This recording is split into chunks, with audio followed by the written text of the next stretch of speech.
It isn't easy to work for the SCP Foundation. Not only is the job dangerous, you could be eaten by a giant immortal lizard or turned into organic furniture inside the world's scariest living room, but it's also insanely complicated. How do you make sense of the nonsensical? What's the definition of strange when your career is securing, containing, and protecting anomalous objects and entities? Rather than a single object, location, or being, SCP-001 is a cluster of over 30 different proposals for potential candidates for the prestigious 001 spot.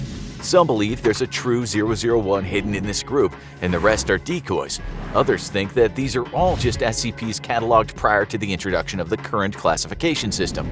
Some even think that all of the proposals have a valid claim to the SCP-001 throne. We're not here to make a final judgment. Instead, we're going to take you on a lightning round crash course through 31 of the SCP-001 proposals. If you'd like a more in-depth take on any of these SCPs, let us know in the comments. But for now, there's no more time to waste. After all, we got a lot to cover. Let's go. Number 31. The Sheaf of Papers. This seemingly innocent stack of paper is actually one of the most mysterious and feared items under the Foundation's lock and key. While it appears to be a simple, confidential report, every time the papers are read, it details the appearance of a new SCP that will inevitably be discovered soon after. The question is whether the Sheaf of Papers is warning us about these entities or creating them itself. Number 30. The Prototype.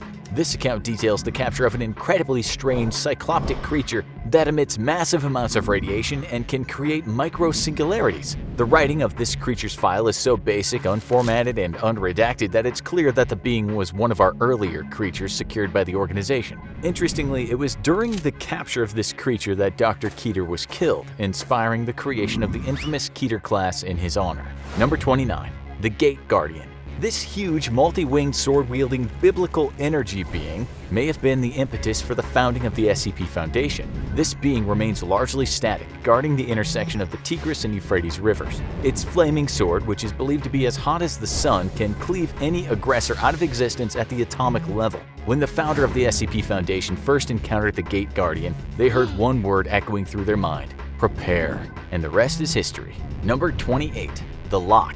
This onyx gemstone and the incredibly complex lock attached to it are still a mystery. To this day, all attempts to open it have failed.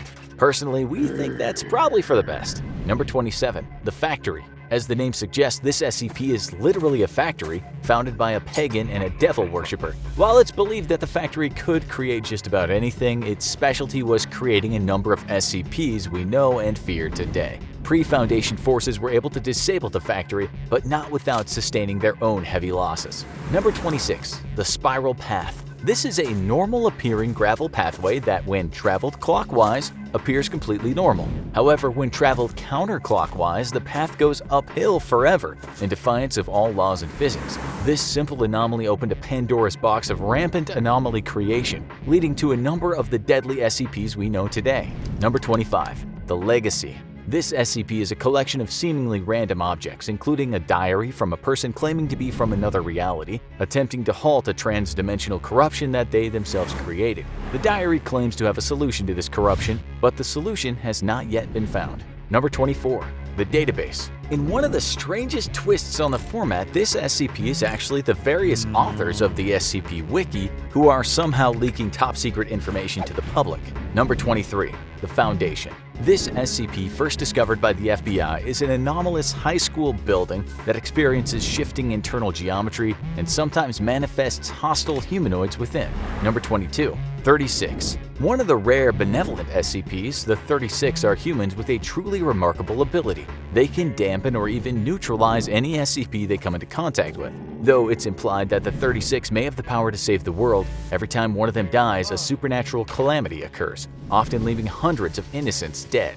Number 21. KETER Duty. This refers to a containment facility largely filled with KETER-class SCPs, whose presence around each other creates a kind of mutually assured cancellation. If one of these SCPs breaches containment, that's bad news. But if all of them do, it'll produce a bubble of reality distortion that will fundamentally alter reality as we know it. For all we know, it may have even happened already.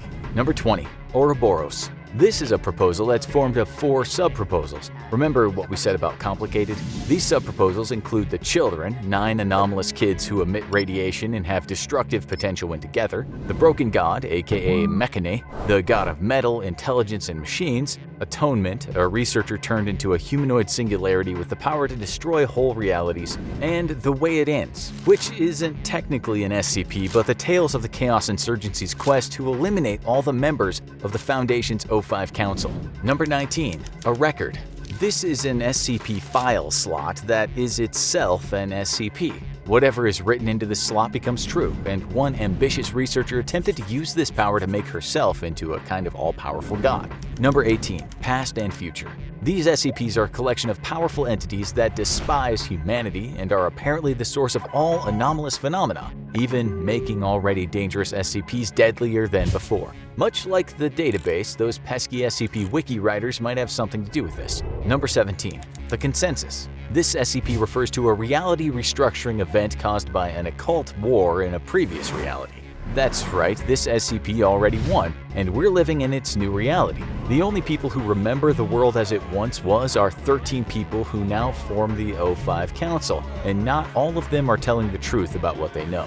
Number 16. When Day Breaks. This proposal details a potentially world-ending SCP phenomenon wherein the sun becomes hostile and begins to melt all living beings into a living wax-like substance. Number 15. God's Blind Spot. This is an anomalous area referred to as Facility T, in which nobody can die. This anomaly dates back to the biblical ages of Moses and is believed to have originated from the literal blessing of the Abrahamic God. It's through a covenant with this god that the Foundation is able to make limited use of this death-free area. Number 14. Normalcy. Ever wonder what the Foundation's definition of anomalous is? Exactly. It all comes from this proposal, which is a document shared among the O5 Council that gives solid definitions to the fundamental laws of reality. If something breaks these laws, that's an anomaly, and then it becomes the Foundation's business.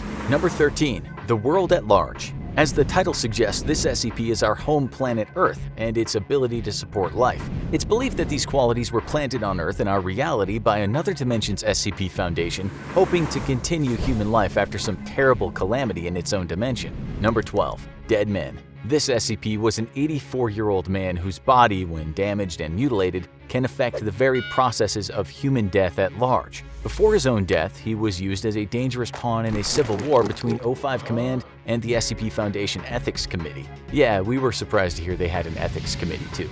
Number 11. The World's Gone Beautiful. This SCP describes an anomalous event that will take place just before the apocalypse, in which flowers will grow all over the world and everyone will be briefly at peace before their destruction 24 hours later. Number 10. The Scarlet King.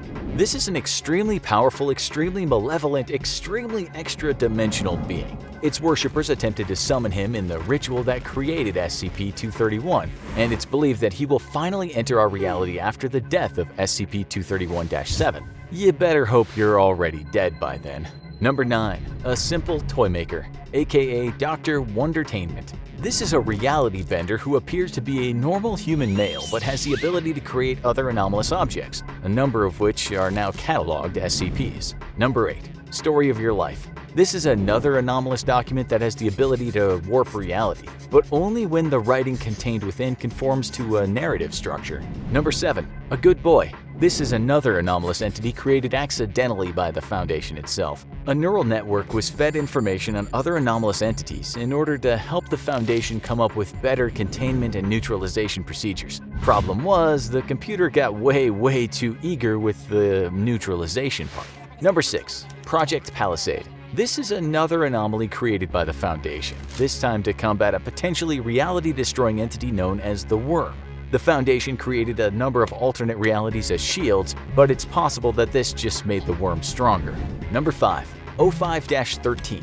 The final member of the O5 Council, who ironically may not even be anomalous. However, seeing as all the other members of the O5 Council are anomalous, O5-13's lack of anomalous properties is therefore anomalous. Like we told you earlier, it's complicated. Number 4. Fishhook. This is less an actual SCP and more about the difficult process of ascertaining the true 001, if such a thing is possible. The very concept of SCP-001 is to some degree an anomalous idea. Number 3. The Sky Above the Port. Another particularly bizarre SCP regarding the permanent threat of a ZK-class reality failure. How is such a calamitous event prevented? By keeping a strange entity in a cave eternally entertained. The current proposed solution is keeping the entity entertained by allowing it to read its own eternally recursive Foundation file entry. Number 2. The solution. Another one of the most powerful anomalous items in the Foundation's control. The solution is a machine designed with the capability of fully collapsing reality into an event of end-of-world SCP containment breach, and then finally rebuilding reality to suit a given narrative. However, things took a cosmically dangerous turn when the machine began to act on its own. When the Foundation tried to reboot the machine, it broke and recreated reality with incomplete data. This is the world we exist in now, with no knowledge of what came before, and how it differed from the world we experience today. Finally, number 1. The TINDALOS Trinity.